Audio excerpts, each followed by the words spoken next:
ஈழப்போர் நிறுத்தப்படணும், அங்கே கொத்து கொத்தா நமது மக்கள் வந்து சாகடிக்கப்படுறாங்க அப்படின்னு தம்பி முத்துக்குமார் என்ன பண்ணுறாருங்க, சாஸ்திரி பவனாண்ட போயிட்டு அவர் ஒரு கடுதாசி எழுதி என்னுடைய பூத உடலை ஆயுதமாக பயன்படுத்துங்க, அங்கே போர் நிற்கணும் அப்படின்னு ஒரு துண்டு பிரசுரங்களை வந்து தூவிட்டு அவர் தீக்குளிச்சு இறந்துடுறாருங்க. அப்போ கேஎம்சியில் வந்து அவருடைய அந்த உடல் இருக்கும்போது அப்போ இருக்கிற அரசியல்வாதிகள் மொத்த பேரும் வந்து இதை வச்சு எப்படி அரசியல் பண்ணலாம் அப்படி தான் பார்த்தாங்க. முத்துக்குமாரோடைய இந்த பூத உடலை எங்கள் ஆஃபீஸுக்கு நாங்கள் கொண்டு போய் வச்சு சாயங்காலம் அடக்கம் பண்ணிடுறோம் அப்படின்னாங்க. இதெல்லாம் கேட்டுட்டு எங்கள் அப்பா என்ன பண்ணாங்கன்னா எனக்கு ஃபோன் பண்ணாங்க, தம்பி இங்கே வாங்கினாங்க. நான் போனாங்க, தம்பி இவங்கெல்லாம் அரசியல்வாதிங்க, இவங்களுக்கெல்லாம் வந்து இதனோட இதை பற்றி தெரியாது, இன்னைக்கு இவரை வந்து அடக்கம் பண்ணிட்டா இதற்கு வந்து வேல்யூ இல்லாமல் போயிடும். உடனே என்ன பண்ணாங்க, என்ன சொல்லி, தம்பி இவரை நம்ம குளத்தூரில் இருக்கிற சங்கத்துக்கு முன்னாடி மேடை அமைத்து அங்கே ரெடி பண்ணுங்கன்னாங்க.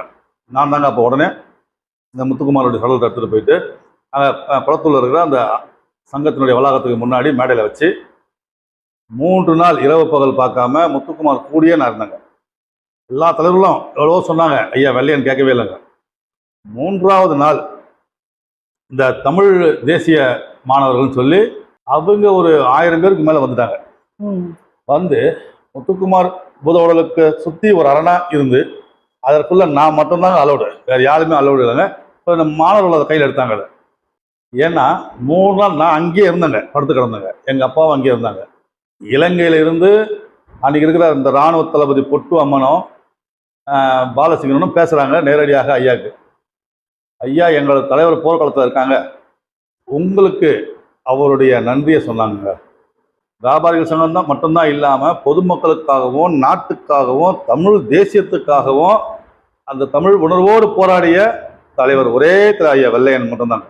அப்போல்லாம் நான் கூட இருந்தேங்க. அதுக்கு எவ்வளவோ பிரச்சனை, எவ்வளவோ சிக்கலுங்க, இது நடுவில் அவர் கூட நான் மட்டும்தாங்க இருந்தேன். அதுக்கப்புறம் 3ஆவது நாள் அங்கே ஈழத்தில் வந்து போர் நிறுத்தப்பட்டதுன்னு சொன்னாங்க. அதுக்கப்புறமா தாங்க சாயங்காலம் ஒரு 3ஆவது நாள் சாயங்காலம் 6 மணி தாங்க அந்த பூத உடலை நாங்கள் வந்து கொண்டு சென்றோங்க பயணத்துக்கு. இரவு 2:30 மணி ஆச்சு அடக்கம் செய்யும். இப்படியெல்லாம் அவர் வந்து பொது வாழ்க்கை தன்னை ஈடுபடுத்தி கொண்டு வருங்க.